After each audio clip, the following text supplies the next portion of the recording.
Hello, everyone out in our TPN community. Super excited to welcome you to another episode of TPN Talks with Leticia. We have an amazing special guest today, Tiffany Atkinson, our peer support program manager in our Jackson County Resilience and Recovery Project. So Tiffany, thanks so much for coming on TPN Talks. Why don't you start out by just introducing yourself, talking a little bit about your role and what you do at TPN, and really anything else that you'd want to share with our community about who you are. Thank you, Leticia. I'm Tiffany Atkinson. I'm the Peer Support Program Manager for the Resilience and Recovery Project here in Jackson County.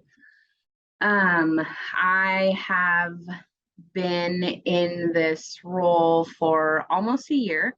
I've been with the organization for almost 2 years. In January it will be 2 years, so really excited to be celebrating the upcoming anniversary. That, I mean, time has just flown by, so yeah, I'm excited about that.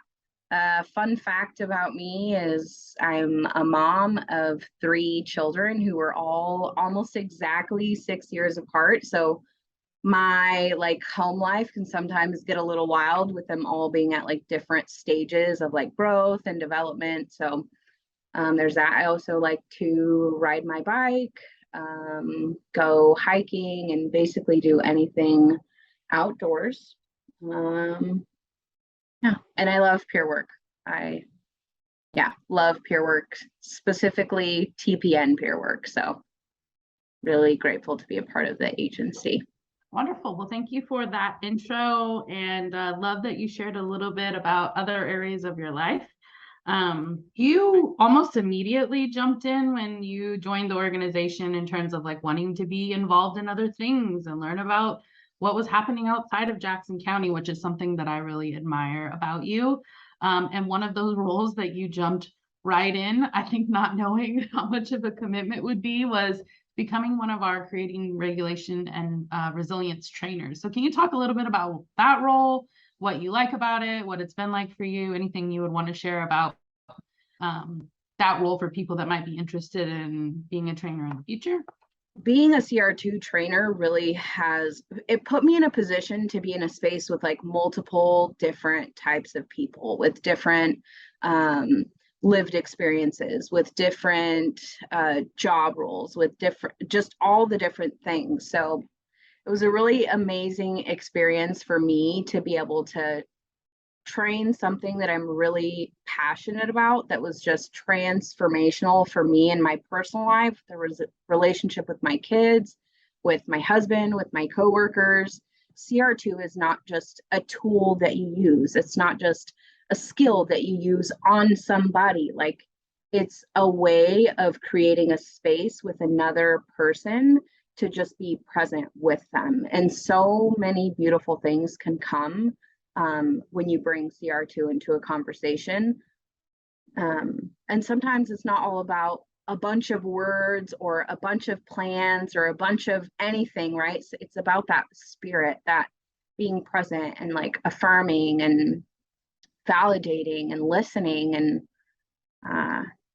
so I don't know, I love CR2, and I'm very grateful that I had the opportunity to be a trainer. So my next question is, do you have any significant experiences or memories during your time at TPN that you want to lift up or share with our community? Yeah, I think part of being a CR2 trainer, it kind of goes in with just the experience as a whole, but there's one specific time period I think that really stands out for me, and that's when I was new to the agency. Like I said, I started in January. I was a CR2 trainer. I was in a new program. I had just had a baby. I don't even think that my youngest was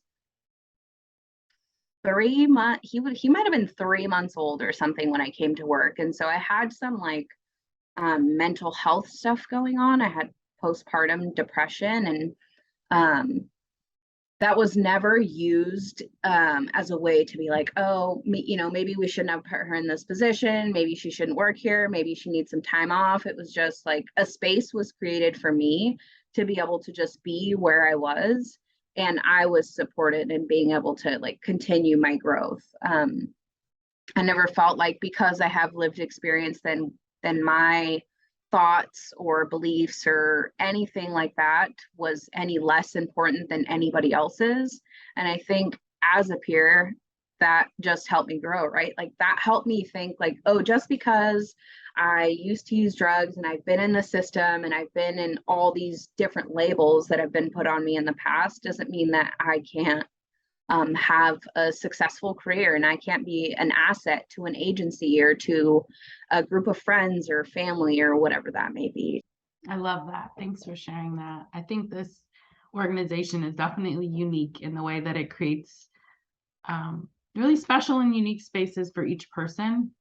And even in the moments when we can't do that, we're committed to figuring out how to do it. So I love that. And so one of my favorite questions to ask is about our mission. So our mission is to provide justice system impacted individuals and families the tools and support that they need to be safe and thrive in our communities. So what does that mission mean to you?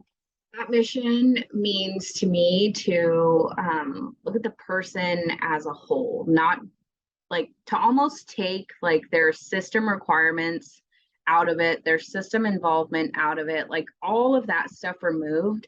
What do they as a human being need? What do they need to feel safe first before they can act safe? That's such a weird thing. Like people need to act safe in our community. Like, okay, how do they get there? Like they have to feel safe in order to even get to a space to be able to act in a way that, you know, they're not simply acting in order to survive. So when we show up to support people and walk alongside them, we're creating that like ripple effect that spreads to their immediate families and then the community as a whole. Absolutely. I love that. And I think one of the really beautiful things about the Resilience and Recovery Project is we've operationalized that, which is like on the ground. That's what you all are doing every day, is creating spaces where people get to decide and they get to talk about what's important to them and not have to defend it. So thank you for sharing that. So let's look ahead for a moment. When you think about the future of the Resilience and Recovery Project or TPN as a whole, what do you see? What is your vision for our future? My vision, I think we're on the way there with being able to expand into JDH, to work with the kids who are in a correctional setting when they're still trying to figure out like what their identities are and who they want to be and what they want to do. And they have like some pretty significant experiences that they're just trying to figure out how to navigate and their children. I think that we need to expand our services to be in all the spaces in the community. Yeah, and I think just to like reflect on what you're saying, there's needs at every point of these systems. So it's like everywhere our people are at, that's where we need to be. And I just agree with that. I think it's a beautiful vision for our future. Is there anything else that you want to share? Is there any questions you have for me? I think just the last thing that I want to share is I had a lot of fear when stepping up to do things that weren't necessarily comfortable for me, like being a CR2 trainer, being in a manager position. Every voice needs to be heard, like in whatever way you feel comfortable expressing yourself or sharing your story or sharing your experiences, like do that. Don't ever let your like fear or your head tell you that what you have to say like isn't valuable and shouldn't be shared, because I just think that that's so important. I don't know, even when I don't believe in myself, I believe that other people believe in me enough to just like keep going and to do those uncomfortable or new things. So All right. Well, I want to thank you again, Tiffany, for this discussion and conversation and for how you show up every day at TPN, for the leader that you are, for the person that you are. And I'm excited for our future. So thanks again. And tune in again for another conversation with another special guest very soon. TPN Talks with Leticia. Take care, everyone.